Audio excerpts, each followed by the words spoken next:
Graças e paz, meus irmãos. Dá uma paradinha aqui no meu caminho para fazer uma meditação rápida com você.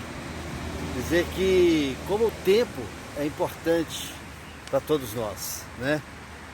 E não tem como falar do tempo sem ler Eclesiastes.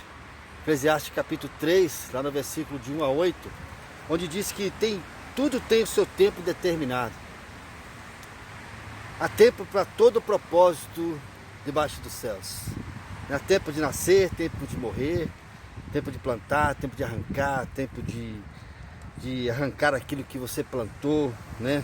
Há tempo de curar, tempo de derrubar, tempo de edificar, tempo de chorar, tempo de rir, tempo de prantear, tempo de dançar, tempo de espalhar pedras, tempo de ajuntar pedras, tempo de abraçar, tempo de afastar-se de abraçar, tempo de buscar, tempo de perder, tempo de guardar, tempo de lançar fora, tempo de rasgar, tempo de coser, tempo de estar calado, tempo de falar, tempo de amar, tempo de odiar, tempo de guerra, tempo de paz.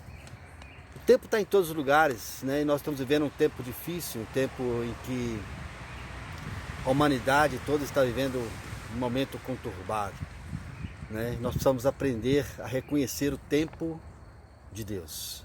E o tempo de Deus é baseado na sua única vontade, não é verdade? Mas como diferenciar então o tempo de Deus e o tempo do homem? É simples, que o tempo de Deus já está determinado. E o tempo do homem, ele vai levar a entender no momento em que ele reconhecer o tempo de Deus. Quando ele reconhecer o tempo de Deus, aí sim, esse é o tempo determinado por Deus. Muitas vezes nós buscamos tratativas, buscamos alternativas e esquecemos realmente a vontade de Deus. Os planos de Deus, como diz lá em Provérbios capítulo 16, versículo 1, diz assim que os planos de Deus, a resposta certa vem dos lábios do Senhor, né? E haverá tempo em que viveremos a promessa de Deus, como nos diz lá em Isaías capítulo 60, versículo 22, no finalzinho do versículo, diz que o Senhor, olha o que diz o Senhor, o Senhor, ao seu tempo farei prontamente. Eu, ao seu tempo, farei prontamente. O tempo do homem é as horas, né? É o tempo, é o cronômetro, né? Assim nós resgatamos o tempo do homem. E nós não conseguimos administrar o tempo do homem, não é verdade? Mas o tempo de Deus, realmente, com Deus é tudo diferente. Porque Deus pode emitir suas promessas, seus planos, seus decretos, e nada pode impedir de realizar, né? É chegado um tempo realmente em que nós estamos concretizando realmente a salvação dos filhos de Deus.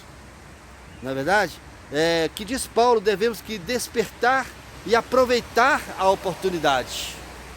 Lá em 2 Coríntios, no capítulo 6, versículo 2, Jesus, olha bem, no tempo de Deus, Jesus chama Lázaro, né?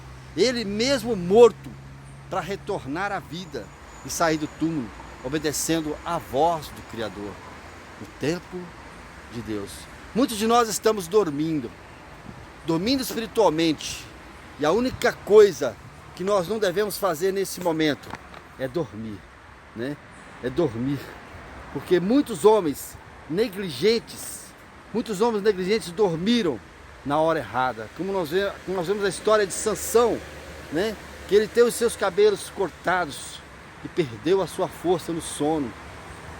Jonas, por desobediência, ele trouxe realmente tormenta todos aqueles que estavam no mesmo barco, né? Nós vemos também a história dos discípulos, onde eles foram repreendidos por dormirem e não interferiram com Jesus no jardim de Getsemane. Deus ouviu Josué e ele deteve o tempo, né? Lá em Josué capítulo 10, versículo 12, o relógio de Acás retrocedeu, como sinal de que a promessa de Deus cumpriria, lá em Isaías capítulo 38, do versículo 1 a 8. 1000 anos. para Deus é como se fosse um dia. Em Salmo 90. Eu creio que Jesus está à porta. Eu creio que a trombeta já já há de tocar e Cristo voltará em breve. E apenas a mão controladora de Deus, esse Deus poderoso, o Espírito Santo, que mantém realmente as portas do mal fechadas, né, dessa forma como estão. A sonolência espiritual nos leva realmente a uma vida pecaminosa quando deixamos de observar o tempo de Deus. Nosso modelo, nosso comportamento nesse tempo de Deus não deve se adequar a esse mundo.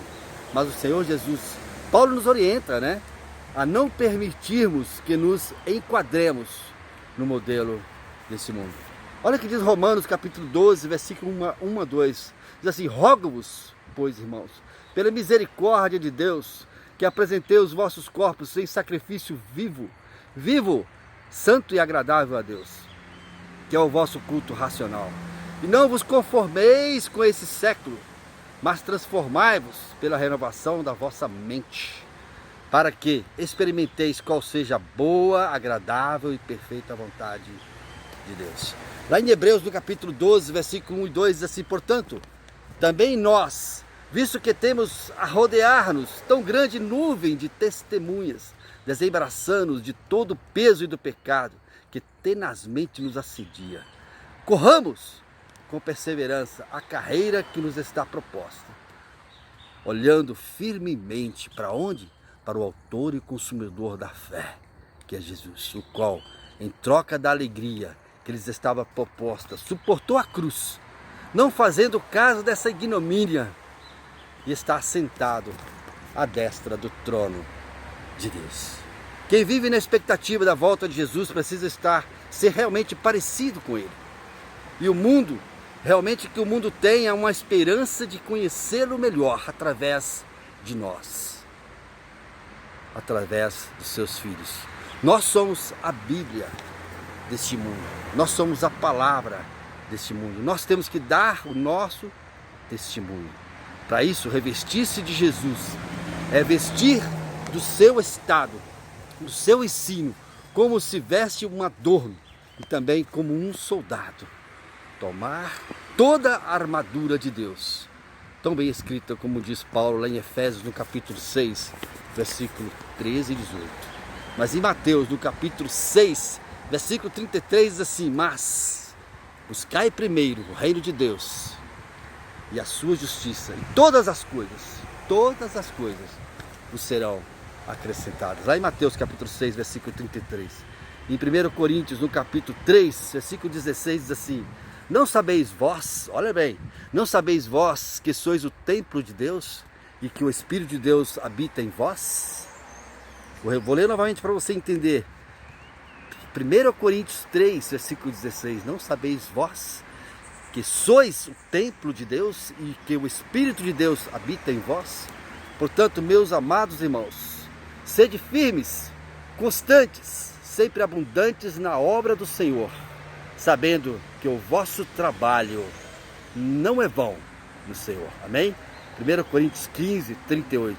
Que Deus nos abençoe e que Ele nos guarde em nome de Jesus, e que nós possamos realmente reconhecer o tempo de Deus e colocar a nossa vida nas mãos do Senhor. Que Deus nos abençoe.